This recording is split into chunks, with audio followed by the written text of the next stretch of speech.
Le jeune pianiste Mourad Tsimpou, révélé il y a quelques années par ses prestations autodidactes à l'hôpital de la Timone qu'il fréquentait régulièrement en raison d'une maladie rare, est mort ce samedi 29 juin 2024.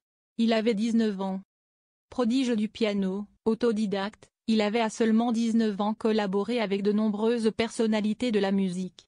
Malheureusement, Mourad Tsimpou, jeune pianiste autodidacte révélé par des vidéos rapidement devenues virales sur les réseaux sociaux il y a quelques années, et qui lui avait permis de pouvoir vivre de sa passion, s'est éteint ce samedi 29 juin 2024. C'est sa famille qui a fait la triste annonce sur Instagram, son manager a confirmé l'information auprès de l'AFP. 1932 record, ses managers, ses parents, sa famille, ont la profonde tristesse de vous faire part du décès de Mourad, le pianiste, Tsimpou, survenu ce jour le 29 juin 2024 à l'hôpital Necker à Paris, ont fait savoir ses proches sur Instagram.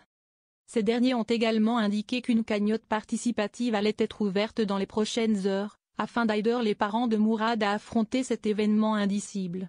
Mourad devrait être inhumé aux Comores, d'où il était originaire, dans l'intimité familiale.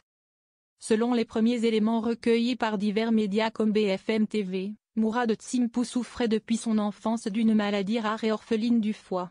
Cette information a été confirmée par Salim Lebeguil, l'un des deux managers du défunt.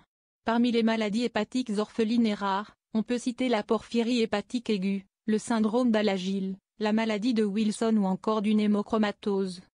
André Manoukian l'a repéré, Mourad lui doit tout. L'histoire musicale de Mourad Tsimpou est courte, mais belle. Alors qu'il se trouvait en visite à l'hôpital de la Timone, qu'il fréquentait depuis son enfance, le jeune adolescent découvre un piano et l'essaye. C'est la révélation. L'ado de 14 ans rentre chez lui, écoute du Chopin, reproduit ce qu'il entend, improvise. Ses proches captent les performances qu'il réalise et ses vidéos font le buzz. D'après son manager précité, Mourad avait l'oreille absolue et celle-ci lui permettait de jouer, sans partition.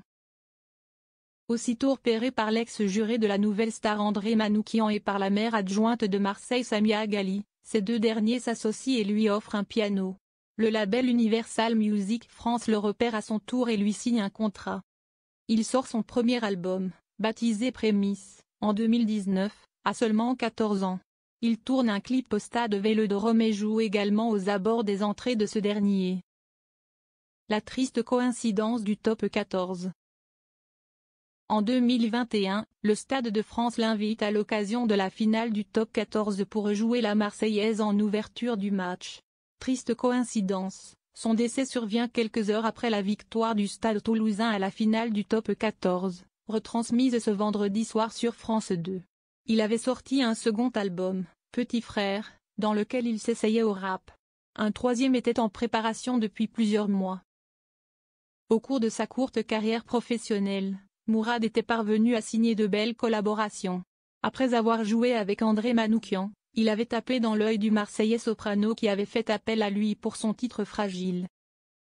Il avait également travaillé ces dernières années pour Léa Castel, Alonso et Joe Caïr. Le rappeur Jules s'était aussi lié d'amitié avec le jeune homme, qui avait participé à une soirée caritative il y a quelques mois aux côtés de Bilal Hassani et Bruno Solo.